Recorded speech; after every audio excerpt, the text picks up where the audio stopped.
It's time to put the good in your morning. You're watching the KOAM Morning News on Fox 14.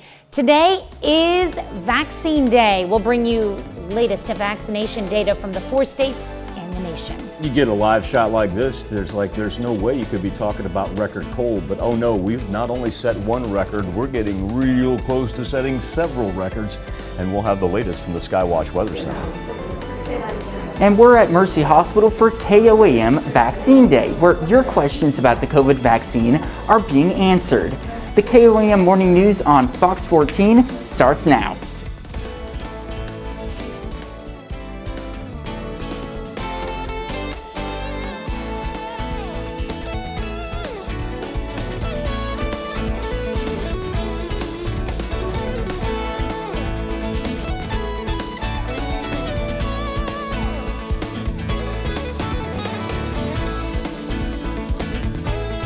Thanks for joining us for the KOAM Morning News on Fox 14. I'm Tanya Bach. The phone lines are open. All right, we're going to give you a shot. This is live video from Mercy Hospital Call Center, where experts are ready to answer your COVID vaccine related questions.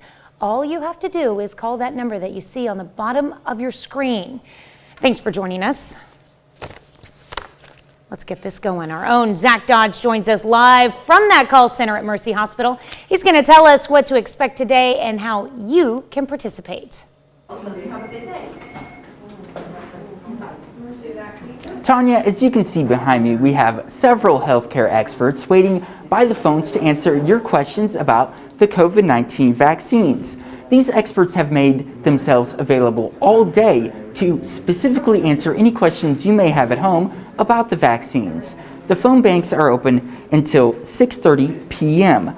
That number you see at the bottom of your screen is 1-800-942-2727, and it will immediately connect you to one of these on-site experts. And I want to make it clear, there's no such thing as a bad question, so please don't be afraid to call. Additionally, you can visit our website at koamnewsnow.com/vaccine and submit a question there. A little bit later in the show, we'll hear from one of the local doctors here at Mercy with some information you may not know about the vaccines. All right, be sure to stay tuned in. All right, thank you so much, Zach. We'll be checking in with you again very soon. The Oklahoma State Department of Health sets a new goal for putting shots into arms. The state wants to administer 3 million COVID-19 doses by Memorial Day. That translates to about 10,000 shots a day. So far, Oklahoma has administered 2.7 million vaccines since they became available in December of last year. Local health officials say there's plenty of supply to meet the state's new goal. We have a vaccine supply ready. So if you're interested in getting a vaccine, you can contact one of our local health departments. I know Ottawa County Health Department, Delaware County Health Department is close to your area. Always we have appointments posted on our Oklahoma vaccination portal, and people can get on there and sign up and get the vaccine done. And typically now, with smaller amounts of people coming through, it doesn't take very long. So we can get you in and out usually in 30 minutes. There's no long lines or anything like that. Nearly 39% of Oklahoma's population is fully vaccinated. CDC Advisory Committee yesterday afternoon voted in favor of using Pfizer's vaccine for children as young as 12. On Monday, the FDA authorized the expanded use of the Pfizer vaccine, which clinical trials found to be 100% effective in that age group. Pfizer officials say side effects were generally consistent with those seen in adults, and we'll have more Vaccine Day coverage as we continue through the morning. Be sure to head to the vaccine page on our website at koamnewsnow.com/vaccine. You'll be able to find the resources you need to get your shot, and that's also where you can submit any questions you have about the vaccine.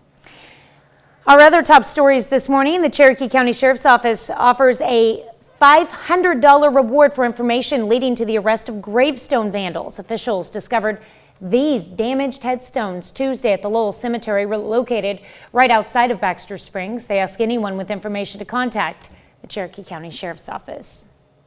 And a Parsons, Kansas man is in jail accused of punching and then shooting at a woman at a gas station. It happened around 10 Tuesday night.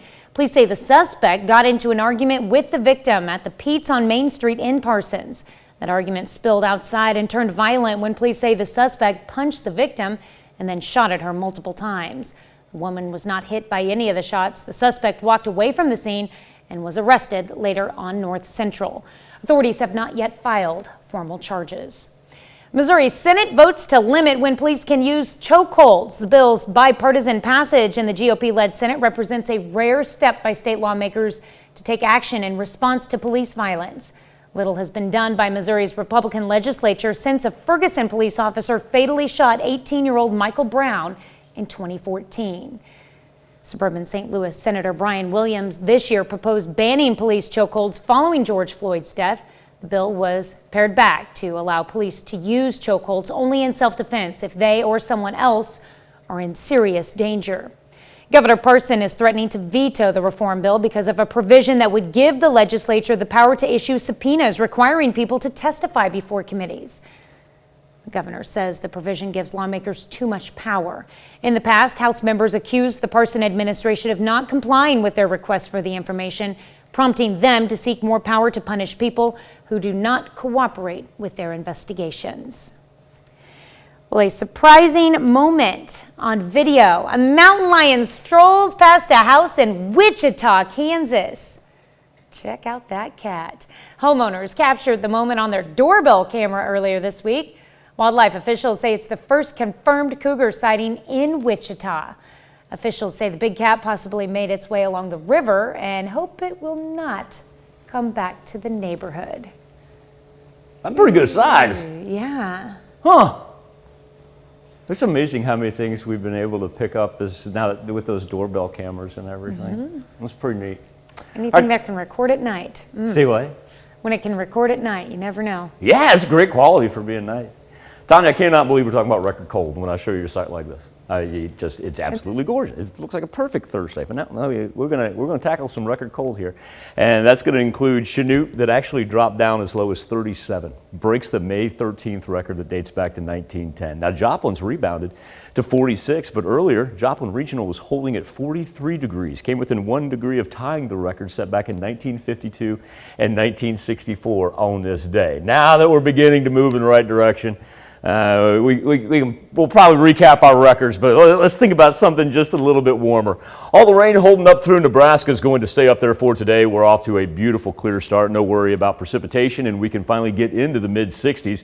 We'll be cruising low 60s by the noon hour, and we'll top out around 66, 67. The wind is going to shift, move in from the southeast, and that will help us temperature-wise. Now, while the daytime is going to be absolutely great, and even most of the evening, when we get to Friday morning, that's when we'll turn our attention up to the northwest. This thing rolls in out of Nebraska and Kansas, and you see the pockets right there where we even had a little red in there, indicating very, very heavy rain. But look at what happens once it makes its way into our highlighted counties. It really does a good job breaking up, and it's not too widespread. You get up to the north and over to the east right there, and you're probably not even going to get any part of this system. And then it's going to roll out for the afternoon and evening hours. But we're going to go right back at it here on Saturday as everything is going to move from the west end, and that's going to be more widespread.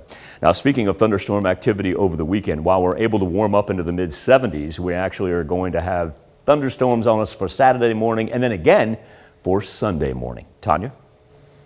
All right, Michael, up next. Missouri could soon increase its gas tax for the first time in decades. Why that could mean problems for the Area Agency on Aging.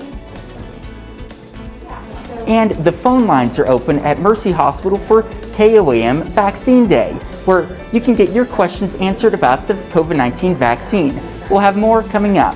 You're watching the KOAM Morning News on Fox 14. Kids 12 to 15 years old can now get vaccinated against COVID-19. It's already started in some states. And as Britt Conway reports, education leaders say it's one more weapon in the fight to get kids back to full-time in-person learning as soon as possible. Yes, even though school is almost out in most places. And you can relax, it's okay. And the CDC gave Pfizer the okay too on giving its vaccine to kids 12 to 15 years old, like 14-year-old Graham Peisner. He has big plans. Hang out with some friends and go buy some Microsoft products. As for school, I'm pretty sure in the fall I'll be going back in person in school. That's exactly what Education Secretary Miguel Cardona wants to see too. There's no reason to wait any longer. But it's a work in progress. Take a look at this map from Education Week, tracking each state's mandates. As of Wednesday, 12 states are fully open in dark blue. In 2 states, it depends on the grade. That's in light blue. Red means partial closure, 2 states plus DC and Puerto Rico. But the rest of the country is in gold, which means there's no statewide order in effect. So it's up to the district or even school to decide. Every day that passes is a wasted opportunity. Now that kids 12 to 15 can get vaccinated, Cardona says it's time. Even 2 to 3 weeks being with your classmates, being with your teacher, helps students be prepared. Though even he said 2 weeks ago, some schools face legitimate challenges in reopening, like outdated buildings with old ventilation systems, reduced capacity on buses, and community spread of COVID-19. But he says help is here. This is about getting students into school. We'll see you in 3 weeks. I'm Britt Conway reporting. California is rolling out a COVID-19 vaccination program in prisons, and the results may be a good sign for other states. Study at Stanford University shows 2/3 of California prisoners agreed to at least 1 dose of the vaccine. Nearly half of those who initially turned down the vaccine accepted when it was offered again.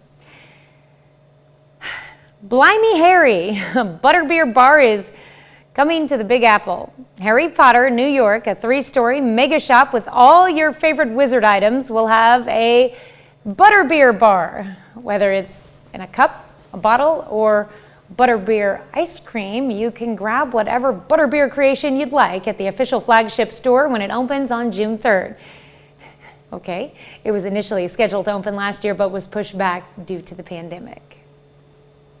I'll give her a whirl. It'd be fun to stop by, check out what all Harry Potter stuff they got inside. My son is a huge fan, so yeah, I'd give her. I would not give him a butterbeer. I did not say that. All right, Tanya, let's break down this record cold that we were talking about. Gorgeous, gorgeous start outside of Television City. But once again, just in case you missed it, 46 right now in Joplin, but we actually got as low as 43 degrees. Came within 1 degree of tying a record low for May 13th. It actually dates back to the 1960s. Chanute broke the record earlier, dropping to 37 degrees. That's the coldest May 13th on record. Previous dated back to 1910. 1910. All right, let's start to get some warmth up here in the air. Here is our weather almanac indicating just exactly, this is for Joplin Regional, this is not for Chanute, but at 52 in 1964 is that last time it hit 42. Here's the nice thing, we're going to be on the clear side, even with our cooler temperatures, high pressure hanging over the top of the Midwest right here. That's going to keep this one in Nebraska really from going anywhere, not going to drop down and be able to follow the jet stream. A chance for Texas all the way on the Gulf Coast to the Mid-Atlantic to calm down as well, as they've had severe weather for the past 3 days. Severe thunderstorm risk map for the contiguous 48 does kind of isolate it through Nebraska, and then portions of northwest Kansas at all. You can tell it stops short of us for Thursday into Friday. Later this afternoon, a far cry from record cold as we're going to be up into the mid-60s with mostly sunny skies.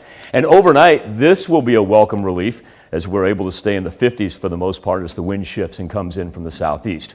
As we progress into Friday, we keep our eyes up to the northwest. Little thunderstorm activity finally does arrive for Friday morning.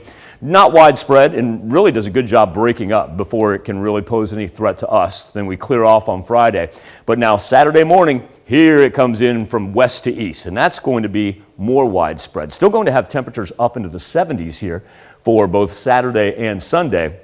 But by the time Sunday rolls around with those thunderstorms, could be a little soggy during the afternoon. We'll be right back. Check in with our own Zach Dodge on this vaccine day right after this.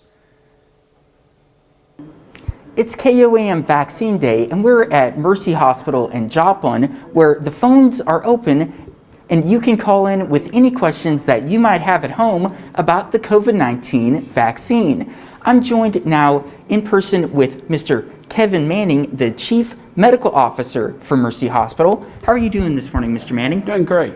Great. So I know here at Mercy, the vaccination efforts for employees and everyone started, I don't know, around 6 months ago, back in December, was it? Yes. How have things been going since then? So things have been going great. You know, with our staff and the public, we've almost vaccinated 20,000 people. We really haven't seen any kind of long-term complications. I think the one positive that we've seen is really a decrease in the severity of the illnesses that we're seeing. Okay, and as far as the numbers for the COVID units, I know have been shut down here. Do you guys continue to see people who have COVID entering the hospital as far as you know? Yes, sir. We're seeing in single digits, most typically. We're seeing 2 to 3 med-surg patients and 1 or 2 ICU patients. And do you guys have, I guess, any indication as to why those numbers have gone down so drastically over the last couple of months? Well, we're thinking it's because of the vaccinations. You know, like I said, as the vaccines have been given out, the severity of the illnesses have really decreased. At the peak, we were seeing 50 to 60 patients a day in our hospital, with most of those being in ICU and being on ventilators. Okay, and so moving forward, we know that anyone entering the hospital with COVID is not a good thing. What would you say is the best way to make sure that you guys can say that we've completely gotten past COVID-19 and the virus? Well, I think the vaccination program is the one thing that's going to really get us to where we need to be. As we continue to see the decrease in the severity of the illness, you know, it's the important thing, especially for the seniors and the people that are at high risk. Vaccination is the thing that's going to help get you over this. All right, thank you very much, Mr. Manning, and we will be back again a little bit later in the KOAM Morning News on Fox 14, where we'll hear from another local health expert about what you should know about your 12 to 15-year-olds. We'll be back after this.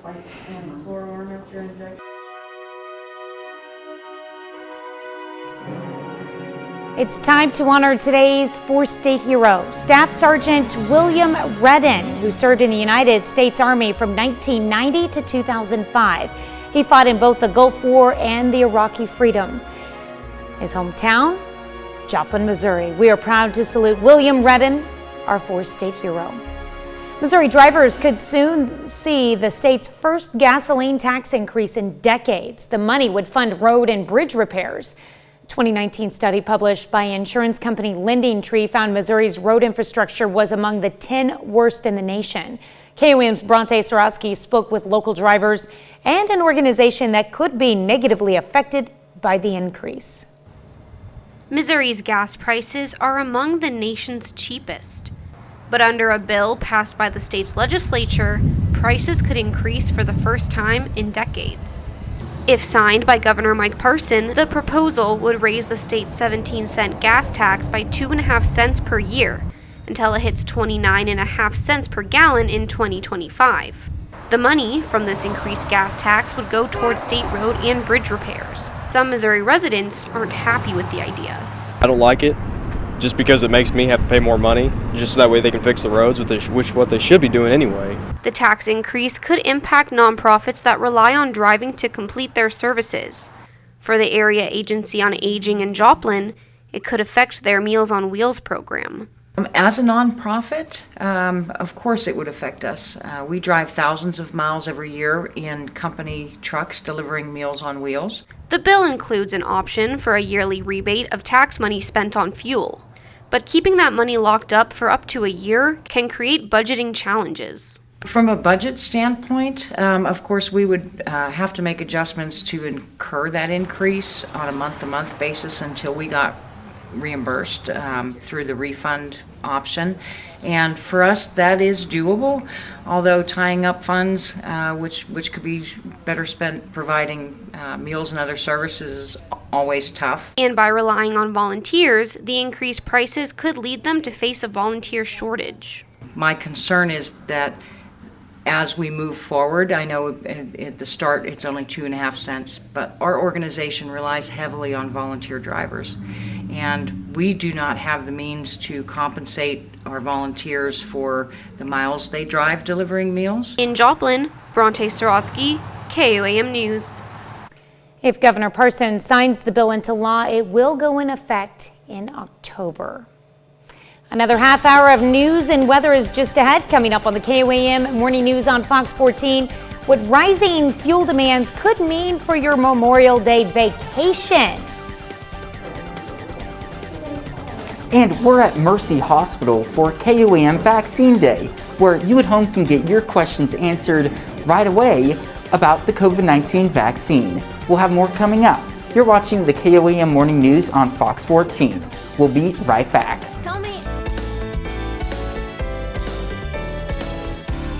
Welcome back to the KOAM Morning News on Fox 14. It's currently 7:30. You can still call in to the vaccine question hotline at Mercy Hospital. This is live video you're watching from a Mercy Hospital call center where experts are eagerly awaiting to answer your COVID vaccine related questions. All you have to do is call the number there that you see on the screen, 1-800-942-2727. Our own Zach Dodge joins us live from the call center. He tells us what you can expect today and how you can participate. Zach? Tanya, as we just saw, we have several healthcare experts here at Mercy waiting for the phones to ring. Several of them have set aside their entire day, afternoon, and evening to specifically answer your questions at home about the COVID-19 vaccine. The phone lines will be open until 6:30 p.m. That number you see at the bottom of your screen is 1-800-942-2727. It'll immediately contact you, connect you with one of the on-site experts. And I want to make it clear, there's no such thing as a bad question, so be sure to call.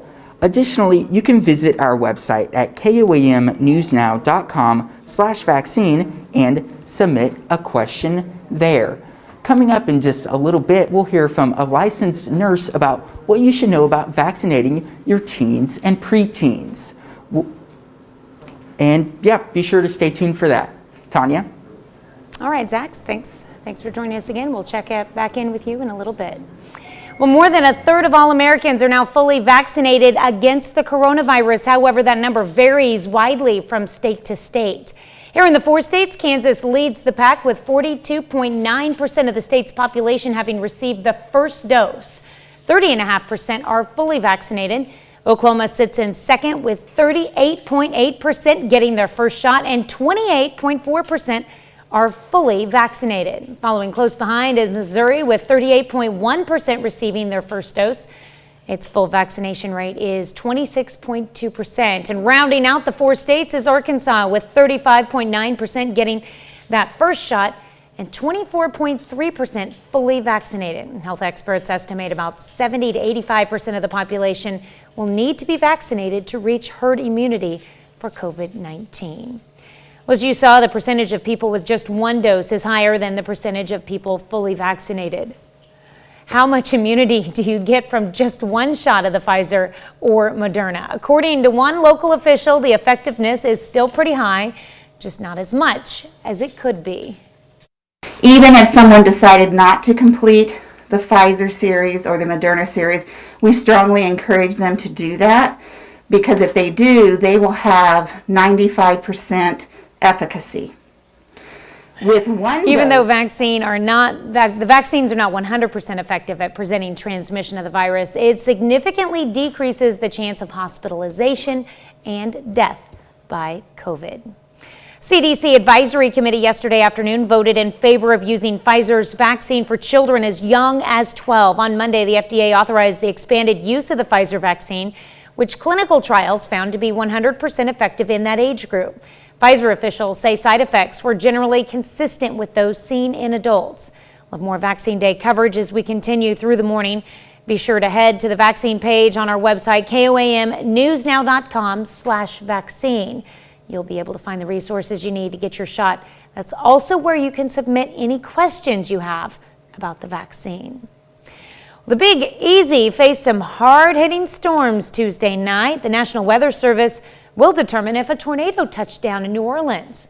A severe thunderstorm passed through the city's uptown area in Algiers. Strong winds and rains ripped power lines and knocked down trees and power poles. Residents are now cleaning up and assessing the damage to their properties. Thousands of people in the area are without power. Tanya, it was 3 consecutive days where it would start in East Texas, roll right along the Gulf through New Orleans, and then make its way to the Mid-Atlantic. They're going to get a chance to calm down now. We're coming off some record cold temperatures on this Thursday morning of May the 13th, but we're going to get a little bit of a warm-up. You see right here where it's finally beginning to lighten up. They are going to get some thunderstorm activity in portions of Florida, and really for the Midwest, it stays to the upper plains, way to the far northwest of us.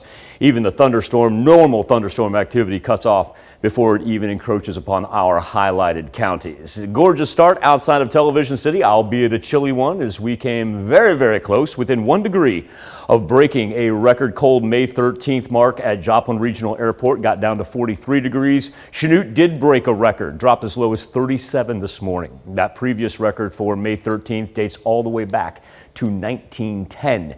Now we can begin to warm up as the sun will be able to do its job in earnest. You can tell a little bit of a warm bubble right there coming out of Texas, but that really only affected portions of northeast Oklahoma and the far southern part of southwest Missouri. They were able to hang in the 50s most of the morning compared to mid-30s that we saw out in southeast Kansas. That's what mirrored the severe thunderstorm risk map right there. Not going to be able to make its way toward us on this Thursday. We're going to be on the clean and clear side. Hopefully 60s there by noon. We'll all be rolling mid to high 60s by the afternoon hours. That's thanks in part to the wind shifting as well. Past couple of days came in from the northeast. We're actually going to see it come in from the southeast, and that's great news for overnight because that way we're able to hang in the 50s. As far as future track goes, clean Thursday. We'll keep our eyes on Friday and Saturday. Friday morning moves in from the northwest right there. Not going to be as heavy as what it was when it rolls through northern Kansas. Kind of breaks up over us, and by the time we get to the afternoon, we're done with it. And not everybody on the eastern portion of southwest Missouri, nor the northern half of our counties, probably going to get much rain on Friday. Now, Saturday is going to be a little bit of a different beast because the thunderstorm activity begins in the morning. And while it splits, it is a little bit more widespread. Temperatures, though, up into the 70s on Saturday. So here's what we'll do for our mowing/outdoor forecast. Today and tomorrow, we're looking great. Even after that rain rolls through, ground's going to be able to absorb it. Afternoon and evenings looking good. Now Saturday, well, we get that Saturday thunderstorm activity, so the ground's starting to get a little bit wet and muddy out there. And then we're going to have additional thunderstorms on Sunday. So I went ahead and dropped it into the poor category because by that point in time, if we're going to roll Friday, Saturday, and Sunday, yeah, then it's getting a little soggy to try to get anything accomplished. But the 7-day forecast will show you at least our temperatures are warming up into the 70s and overnight lows creeping into the 60s. We'll be back with more Vaccine Day right here on the KOAM Morning News on Fox 14 right after this. Something to talk about this morning on the KOAM News Now Facebook page and our morning Insta poll. With an eye toward herd immunity, top U.S. health officials encouraging parents of 12 to 15-year-olds to get their children vaccinated. However, officials say now one of the biggest obstacles to ending the pandemic is vaccine hesitancy. Our question to you is, where do you currently stand on the vaccine? Right now, 59% of you say they're fully vaccinated compared to 34% which say not getting one. Only 1% waiting to get one and 4% of you uncertain. Now, hopefully this is a chance to answer any questions that you may have about vaccination because we're calling this Vaccine Day. And that's where we check in with our own Zach Dodge, who's live at our call center at Mercy Joplin. Zach? Michael, the phone lines are currently open where anyone who's at home can call in at any time to get their questions about the COVID-19 vaccines answered. And right now I'm joined by Miss Sarah Stuck. She is a licensed nurse here at Mercy Hospital, and she's going to tell us a little bit about how cases have been impacting those younger people, preteens and teenagers. So there have been 1.5 million cases reported of COVID-19 in the age group of 12 through 17. And the CDC has now done the research and some clinical trials, and as of this week, they have approved the vaccine for ages 12 through 17. And in those clinical trials that Pfizer did for getting to this point for approval for 12 to 15-year-olds, do you know as far as how those results went, how the trials went, things like that? So they did over 2,000 children of the age group 12 to 17, and they did not have any serious adverse reactions from that trial, and it did prove that the efficacy of the vaccine is very high, higher than 98% for the age group on COVID-19 symptom illness. And we have heard that whenever someone who is younger ends up getting COVID-19, it doesn't impact them. They don't have as severe of a case. So maybe there might be some parents out there, or even their kids, who are thinking that they shouldn't get it because even if they do get COVID, it won't really be a big deal. Can you kind of talk about that at all?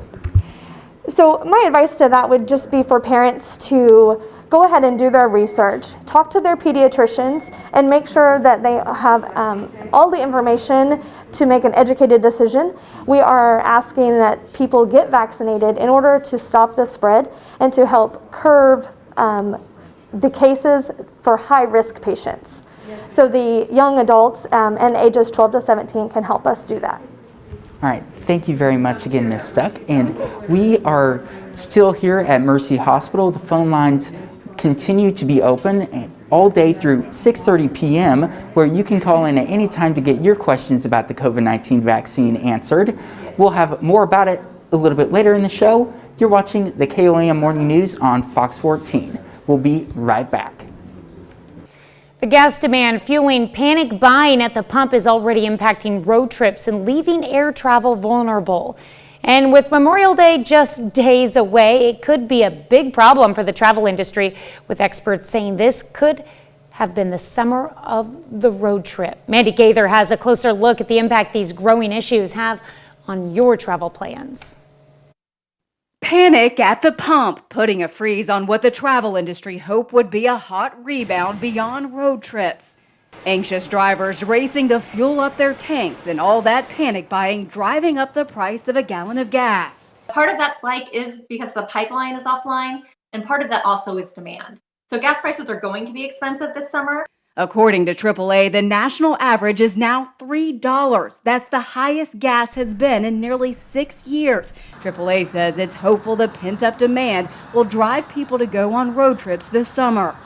People will continue to travel. They may just make a couple of changes, like they may not travel as far as they originally planned. Airlines also feeling the pinch. In Atlanta, the world's second busiest airport, looking for additional fuel suppliers. Southwest says it's having fuel brought in by tanker truck, and American Airlines rerouting 2 long-haul flights for refueling, all in response to the shutdown of that massive Colonial pipeline, which supplies nearly half of the diesel and gas to the East Coast. Adding to the headache, the trucking industry is having a hard time finding tanker truck drivers to get gas from one place to another. Our goal is to not have any stations out of gasoline.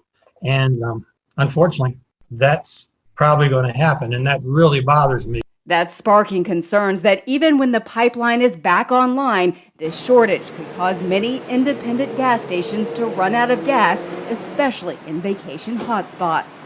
For today's Consumer Watch, I'm Mandy Gaither. Bit of a drop for Bitcoin, 12% in fact. It happened after Tesla CEO Elon Musk said you cannot buy the electric vehicles with the cryptocurrency anymore. The price drop came early this morning, down to about $50,900.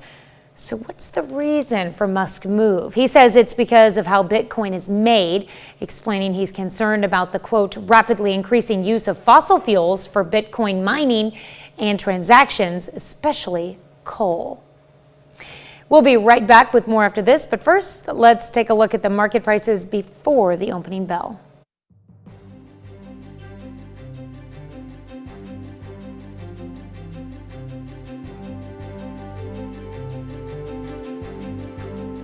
When you let the good. A tradition will resume this month, a year after it was put on hold because of the pandemic, and racing fans have been looking forward to it. Matt Napolitano has the story.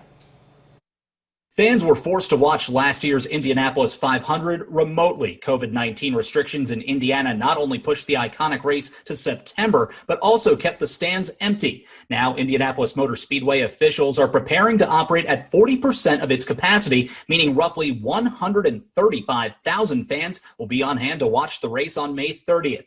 They'll be required to wear masks, temperatures will be checked at the gate, and social distancing guidelines will be in place. It will be the largest in-person crowd for a sporting event since the start of the pandemic. Outdoor stadiums seeing more leniency than indoor venues, with some Major League Baseball stadiums opting for separate sections for fans who have been vaccinated and those who haven't.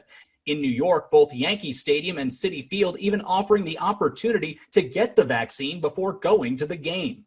Come a little bit early and get your vaccine at the game. You're going to the game anyway. Those stadiums taking a page from the Milwaukee Bucks, who offered vaccinations on site to fans attending a recent home game at Fiserv Forum. Regardless of the sport or the venue, the goal remains the same: ditching the cardboard cutouts and getting those truly devoted to the team back where they belong. The Atlanta Braves have already been able to open Truist Park to full capacity this season, with Atlanta Motor Speedway gearing up to do the same for NASCAR action in July. Even NFL Commissioner Roger Goodell told fans he's optimistic there will be zero restrictions on stadium capacity when the NFL kicks off their new season in September.